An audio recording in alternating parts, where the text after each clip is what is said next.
Ise yang dibawa ke arena sparring yang berada di Ghost Guardian Temple tersebut pun dihajar habis-habisan oleh Il Cui, dan Gong Ah yang melihat Ise terluka parah karena duel tersebut, ia pun mencoba untuk menghentikan duel antara mereka sambil berkata, kalau apa yang mereka lakukan itu akan membuat ketua mereka tidak akan tinggal diam.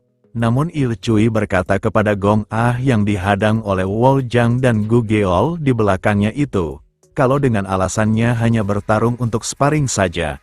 Il Cui berkata kalau sudah sewajarnya Ise mendapatkan luka atas duel tersebut yang biasa dilakukan di Ghost Guardian Temple. Sambil tersenyum Il Cui berkata, kalau ia dan gerombolannya hanya ingin menyadarkan Ise agar ia menyerah untuk belajar exorcism arts yang akan diajarkan oleh ketua mereka. Karena jika ia sadar sedari awal, Il Cui beralasan kalau Ise pasti tidak akan dibunuh oleh Demon Spirit karena tidak tahu batasannya. Dan meski ras manusia seperti Ise sangatlah lemah, tapi dengan luka yang ia terima sekarang, Il Cui berkata kalau itu masih bisa dianggap wajar dalam sparring. Dan ia yang kembali melihat ke arah Ise yang terlihat kewalahan, ia berkata dalam hatinya, kalau ia yang mengira Ise adalah seseorang yang spesial karena ketua mereka secara langsung membawanya ke tempat tinggal mereka, dan bahkan akan mengajarkan exorcism arts secara langsung kepada bocah yang ada di depannya itu. Setelah tahu kalau Ise adalah orang yang lemah, Il Cui pun bertanya-tanya, apa yang ketua lihat dari bocah lemah yang ada di depannya tersebut. Mendengar perkataan Il Cui yang mengatakan kalau apa yang ia lakukan adalah sparring saja, Ise pun lalu meminta maaf kepada dirinya, karena awalnya ia menganggap kalau Il Cui dan gerombolannya itu hanya ingin membulinya, karena ia merasa kalau ia yang tinggal di tempat mereka. Ia pikir kalau sebaiknya ia menerima apa yang penduduk asli lakukan terhadapnya itu. Namun, karena perkataan Ise tersebut, Il Cui pun malah tambah membencinya. Dan mereka yang memulai duelnya kembali, tanpa rasa ampun. Il Cui pun melancarkan serangannya kembali yang telak mengenai wajah dari Ise. Il Cui yang melancarkan serangan beruntunnya kepada Ise. Di waktu tersebut ia berkata, kalau Ise hanyalah manusia lemah, dan Ise yang seenaknya berkata kalau dirinya sengaja menerima apa yang dilakukan oleh Il Cui di duel sebelumnya. Il Cui yang marah pun berkata kepada Ise, kalau ia jangan berlagak sombong karena ia menahan diri untuk tidak membunuhnya. Dan meski serangan sekuat tenaganya itu telak mengenai badan dan wajah dari Ise, Il Cui merasa kalau apa yang ia lakukan itu tidak memuaskannya sama sekali. Dan selain daripada itu, pada saat menerima serangan telaknya, bocah yang ada di depannya itu malah tidak menutup matanya saat dihajar. Melihat sikapnya itu, Il Cui yang sangat marah karena Ise menatapnya seperti itu, ia pun melancarkan tinjuan kuatnya menggunakan tangan kirinya. Namun tak diduga, Ise bisa menghindari serangannya itu sambil berkata, kalau serangan yang dilancarkan oleh Il Cui memiliki pola penyerangan, yang hal tersebut pun membuat teman-temannya serta Gong Ah terlihat terkejut. Dan sementara di sisi Ise, setelah berhasil menghindari serangan itu, ia pun terlihat akan melakukan serangan balik dengan tinjuan menggunakan tangan kanannya. Namun tak diduga, serangannya itu ia hentikan sebelum mengenai wajah dari Il Cui. Dengan apa yang dilakukan oleh Ise tersebut, Il Cui yang terkejut pun akhirnya terjatuh, dan Ise yang melihatnya pun lalu berkata, kalau seperti yang ketua mereka katakan, ia akan menyesal jika tidak makan dengan baik.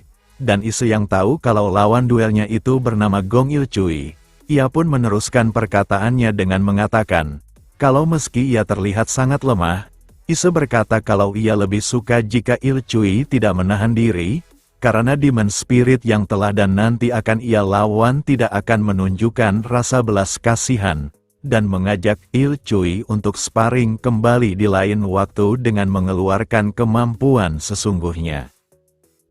Setelah hari berganti malam, Mong Rieon yang diberitahu oleh Gong Ah apa yang telah terjadi pun datang ke tempat istirahat Ise untuk melihat keadaannya. Dan pada saat ia melihat keadaan dari Ise, ia pun terlihat sangat terkejut, karena Ise mendapatkan luka yang cukup serius dalam sparring melawan Il Cui. Dan karena hal tersebut, Mong Rieon pun bertanya kepada Ise, apakah Il Cui dan gerombolannya telah mengganggunya. Namun, Ise berkata kalau itu hanya sparring biasa saja. Tetapi, melihat luka yang Ise terima, Mong Rieon menganggap kalau itu bukan sparring biasa, dan memintanya untuk mendekatinya, agar ia bisa menyembuhkan luka yang Ise terima. Melihat kemampuan penyembuhan yang dilakukan oleh Mong Rieon itu, Ise pun lalu bertanya, apakah itu adalah sorcery yang sama masternya gunakan saat mengobati luka bakarnya di beberapa waktu sebelumnya. Tetapi, Mong Rieon tak membalas pertanyaan dari Ise tersebut, malah ia berkata, kalau memang wajar jika anak kecil tumbuh melalui pertengkaran, namun jika situasinya di luar kendali, Ise jangan sungkan-sungkan untuk menemuinya. Lalu Mong Rieon bertanya kepada Ise, apakah ia berhasil melancarkan sebuah serangan kepada Il Cui. Namun, Ise malah meminta Mong Rieon untuk tidak perlu mengkhawatirkan hal tersebut, karena ia yang menganggap kalau ia tinggal di tempat tersebut harus tidak membuat masalah kepada ras Dokebi. Ise berkata kalau Il Cui tidak terkena serangan sama sekali. Mong Rieon yang marah karena Ise mempunyai kepribadian tidak enakan kepada orang lain, ia pun langsung mencengkram kepala Ise dan mengangkatnya ke udara. Dan Ise yang bertanya kenapa ia diperlakukan seperti itu oleh ketuanya itu, Mong Rieon pun beralasan, kalau ia sedang sibuk menyembuhkan wajah dari bocah yang nakal itu. Kemudian bertanya kembali kepada Ise, bagaimana ia memperkenalkan Ise kepada para Dokebi, dan Ise pun menjawabnya dengan mengatakan, kalau ketuanya itu memperkenalkan dirinya sebagai keluarga, dan karena hal itulah, Mong Rieon pun meminta Ise untuk berhenti bersikap seperti tamu, dan agar tidak ada kesalahpahaman lagi, Ise seharusnya tidak tinggal diam dan membiarkan dirinya dihajar karena posisinya itu. Namun ketika ia melawan Il Cui yang bertarung dengan serius, Ise berkata kalau ia tidak bisa melancarkan serangannya. Mendengar hal itu, Mong Rieon pun lalu melepaskan cengkramannya sambil berkata, kalau itu memang sudah bisa dimaklumi, karena Il Cui punya bakat martial arts yang cukup untuk sparring melawan orang dewasa. Dan Ise yang mendengar itu, ia pun lalu bertanya, apakah Il Cui bisa menjadi seorang Demon Spirit Hunter? Namun jawaban yang tak terduga dari Mong Rieon mengejutkan dirinya, karena Mong Rieon berkata, kalau jika Il Cui menjadi seorang Demon Spirit Hunter, sudah dipastikan kalau Il Cui akan mati. Meski terasa aneh, kalau Ise yang bisa membunuh Demon Spirit tingkat rendah, seperti Tiled Head Scholar tidak bisa mengalahkan Il Cui. Dan malah Il Cui yang lebih kuat darinya itu akan mati jika berburu Demon Spirit. Mong Rieon pun mencoba menjelaskan alasannya.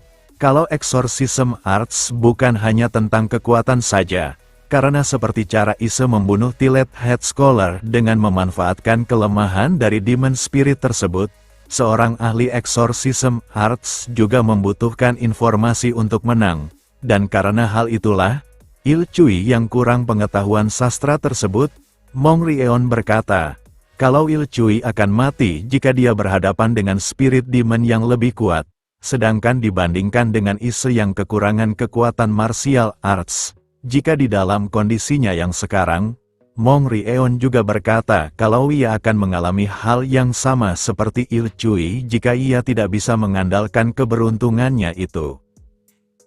Dengan saling berkaitan antara pengetahuan sastra dan kekuatan martial art, dengan menggabungkan kedua faktor tersebut seseorang bisa melakukan exorcism arts, dan karena hal tersebut, mulai di hari itu, Mong Rieon berkata kalau ia akan memberi Ise sebuah tugas pertama untuk melakukan exorcism arts. Beberapa hari pun sudah berlalu. Setelah melakukan latihan fisik untuk membentuk tubuhnya itu, Ise pun melanjutkannya dengan membaca buku-buku yang ada di perpustakaan Ghost Guardian Temple untuk memperdalam pengetahuannya, dan di waktu tersebut, Gong Ah yang menemani Ise pun terlihat sedikit kesal, dan kemudian berkata kepada Ise, kalau ia yang sudah melakukan rutinitas seperti itu selama seminggu lamanya, Apakah ia tidak bosan melakukan kegiatan seperti itu dan kemudian mengajaknya untuk bermain? Namun Ise berkata, kalau ia tidak punya waktu luang di siang hari, karena ia harus menyelesaikan tugasnya untuk mendapatkan izin ketua mereka melakukan exorcism arts. Mendengar Ise mendapatkan tugas untuk membaca semua buku yang ada di perpustakaan tersebut untuk membuktikan pengetahuan sastranya, Gong Ah pun berkata, kalau itu pasti membutuhkan puluhan tahun untuk bisa membaca dan menghafal semua buku-buku tersebut, dan jika ada orang yang menyuruhnya untuk melakukan hal itu, Gong Ah berkata kalau ia akan menggigit lidahnya lalu mati.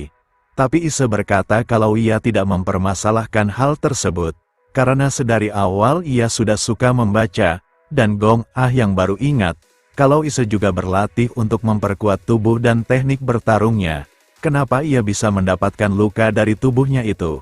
Dan Ise pun berkata, kalau untuk membuktikan kekuatan martial artnya, ia harus menang dalam sparringnya itu. Yang hal tersebut pun membuat Gong Ah terlihat terkejut. Setelah beberapa waktu berlalu, Gong Ah yang mengikuti Ise ke tempat sparring pun akhirnya mengetahui alasan kenapa ia mendapatkan luka di tubuhnya itu. Dan ternyata itu diakibatkan oleh ia yang menantang Il Cui dalam sebuah pertarungan. Dan melihat hal tersebut, Gong Ah pun bertanya-tanya, apakah ketua mereka memberi Ise tugas untuk mengalahkan Il Cui?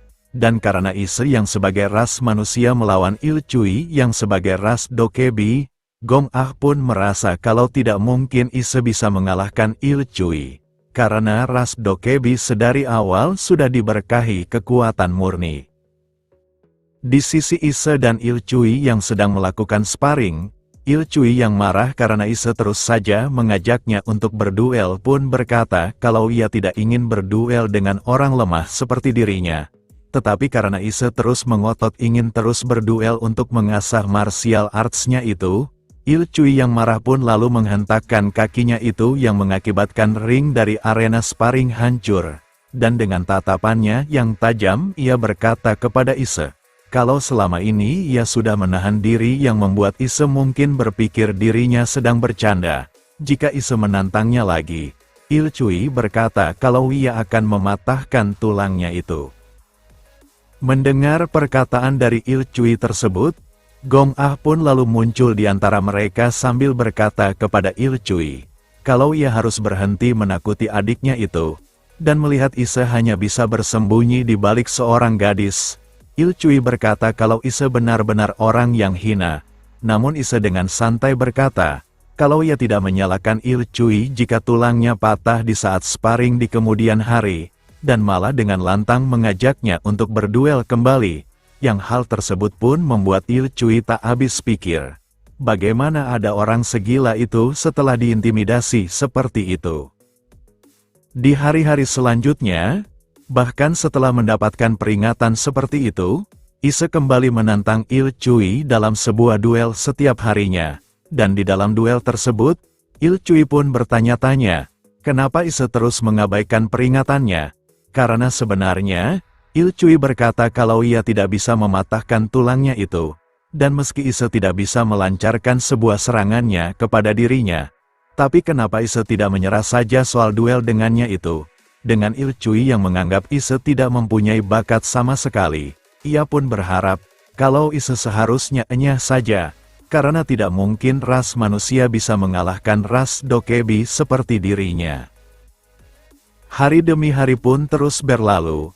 Il Cui yang melihat Ise bersungguh-sungguh dalam latihan yang sedang ia lakukan merasa kesal. Karena sorot matanya seperti ia tidak menganggap kehadirannya. Dan karena hal tersebut, Il Cui yang dalam suasana kesal itu langsung melampiaskannya ke sebuah boneka latihan. Ditambah Ise mendapatkan perhatian lebih dari Gong Ah dan ketua mereka. Il Cui berkata kalau ia tidak akan membiarkan orang seperti Ise mengambil semua itu. Dan tak peduli seberapa keras Ise mencoba, Il Cui yang menganggap kalau bakat di antara mereka sungguh jauh berbeda. Ia berkata kalau Ise tidak akan pernah bisa mengalahkannya. Namun setelah 1 tahun sudah berlalu, Ise yang bisa mendaratkan serangannya yang membuat Il Cui terjatuh dalam duel mereka. Hal itu pun membuat gerombolannya serta Gong Ah yang melihat itu terlihat terkejut, tak terkecuali dengan Il Cui dan Ise juga.